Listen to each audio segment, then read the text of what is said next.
E o mundo está se perguntando quem é que vai fornecer o trigo. Rússia e Ucrânia, que são grandes fornecedores mundiais, estão em guerra. E o Brasil entra nessa guerra também, mas de uma forma a trazer soluções. Aqui comigo está o Anderson Ferreira, pesquisador da Embrapa Trigo, para contar um pouquinho para a gente de uma novidade que já há pelo menos um ano vem sendo testada comercialmente nas regiões de Cerrado do Brasil, que é justamente o trigo sendo plantado.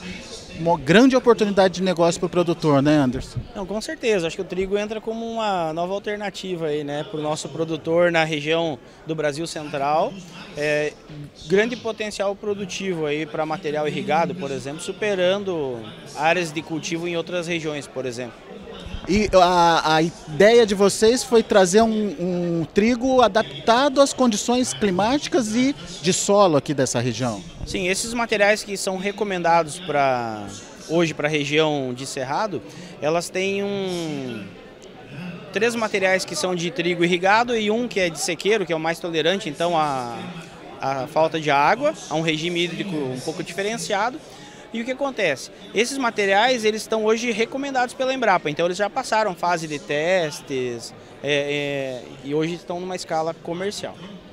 Hoje são 4 variedades disponíveis aqui para a região de Cerrado. Exatamente, hoje recomendadas são essas 4, sendo 3 irrigadas, que é para uso em pivô, por exemplo, e uma delas que pode ser plantado no regime, por exemplo, plantio em março, aí pegando o nosso regime dito safrinha, vamos dizer assim, ou segunda safra mato-grossense. Vamos então contar um pouquinho de cada uma delas. A que tem se destacado, tem conseguido que potencial produtivo? Então, nós temos aqui no evento, por exemplo, nós trouxemos duas, como para exemplificar, né? Uma de sequeiro e uma irrigada. Essa de irrigado, em áreas comerciais, chegou a se alcançar aí 160 sacas por hectare de trigo, né? E a gente tem essa de sequeiro aí com um potencial produtivo aí médio de 50 sacas por hectare, um pouco menos, mas ela é muito tolerante a esse regime hídrico diferenciado, como eu comentei, né? Entraria como uma alternativa, por exemplo, para quem perde a janela do safrinha, do milho safrinha? Por exemplo, ou fazendo pós-soja, mas se você perdeu, tem dados aí de plantio em março, por exemplo, né, em Goiás e com boas produtividades ainda. Agora, quando a gente fala de trigo irrigado, o produtor deve pensar, mas vai dar muito trabalho, enfim. É um trigo que exige mais trabalho mesmo, é mais exigente? Como é que ficam as condições de manejo nessas condições de plantio? O nosso agricultor ele é movido a trabalho sempre, né? Então assim, né, não tem agricultura assim, né, sem o trabalho. Mas o que é interessante é que quando ele vai para uma área de irrigado, ele tem um manejo que a gente chama de alta tecnologia, porque ele tem um investimento da água, isso não é barato, né? Então, claro que ele tenta explorar o potencial máximo. Então, o manejo vai ser você ter adubações mais elevadas do que um de sequeiro, por exemplo, entre outras. Mas o manejo é basicamente o mesmo, o que você muda é o pacote tecnológico, para você aumentar a sua produtividade mesmo. E para que regiões essas variedades estão sendo indicadas? Nós temos então, pegando para Goiás, o Distrito Federal, também em Minas, aqui no Mato Grosso a gente já tem também o zoneamento de risco climático para o trigo e pega a região sul, excluindo, claro, o Pantanal, né? E também entrando na parte de Cerrado mato-grossense ali, né? Então é bem interessante, uma vasta área com uma oportunidade para o produtor, inclusive, né? O produtor mato-grossense também. Agora, esse plantio que está recomendado, ele precisa ser feito em que momento? Em que época do ano é ideal de se plantar o trigo por aqui? Você tem, como eu comentei antes, tem esse de sequeiro, tem plantio feito até em março. Claro que aí você vai apertando e acaba ficando com pouca água, naturalmente, né? Por conta do nosso regime hídrico. Mas feito depois da soja, e quem planta no pivô tem uma plasticidade maior, porque é ele que vai controlar esse regime hídrico, né? Agora, o ciclo tende a ser menor aqui por causa da insolação, é isso? Como é que funciona essa relação? É uma questão climática mesmo, regional, muito interessante, uma redução de ciclo. Então você tem as nossas variedades aí com um fechamento de ciclo por volta de 105, 110 dias. Quando no sul do país, por exemplo, você gastaria aí mais 15 dias, 20, dependendo do material, né? Então esse encurtamento de ciclo, ele faz com que a gente tenha uma desocupação da terra antes, vamos imaginar, e você tenha ela para outro uso. Então é um potencial intensificação do uso da terra aí. Agora, quais são os gargalos? A gente falou até agora dos benefícios, da novidade, mas enfim, para quem pretende plantar, o que ele precisa ter em mente?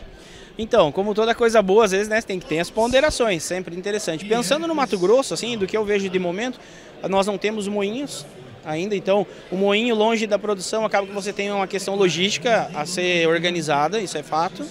E hoje também, quando a gente fala em cerrado, tem uma doença que é o gargalo para nós hoje, que é a brusone. Ela é uma velha conhecida de quem cultiva arroz e no trigo ela é igualmente danosa, vamos dizer assim. E ela está mais conectada a você ter umidade e outros fatores climáticos, né? Então não é todo ano que você vai ter brusone, mas esse é um fator que afeta e ela pode se expressar mais ou menos. Ela hoje é um gargalo, então a gente tem que batalhar por aí. Mas pode ser prevenida. Com certeza, é um manejo adequado, né? Mas eu acho que é um ponto de atenção e como toda doença fúngica, às vezes você mesmo com o seu manejo ainda ela causa o prejuízo, né? Mas quando bem manejado tende a não ser tão grave.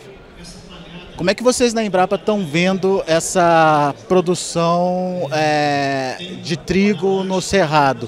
A tendência é realmente aumentar e talvez até trazer a oportunidade de autossuficiência na produção? Não, com certeza. Eu penso que olhando assim meus colegas e o trabalho com afinco lá da Embrapa Trigo, assim, hoje nós talvez nunca estivemos tão focados em produzir todo o trigo que o Brasil necessite, né? A gente brinca até com essa frase porque ela está na nossa placa lá, então é de inauguração dessa unidade. Então acho que é um trabalho que o Brasil está correndo atrás e nós vamos chegar. Está com um plano hoje que a gente chama, não dá para chamar de plano de governo, acho que é um plano de Brasil mesmo, que é assim, várias forças unidas para que a gente consiga ser aí autossuficiente no trigo. Quem sabe até exportador de trigo. A gente já exporta algum produto, mas enfim, precisa importar ainda para complementar a nossa produção interna. Mas quem sabe no futuro a autossuficiência com exportação?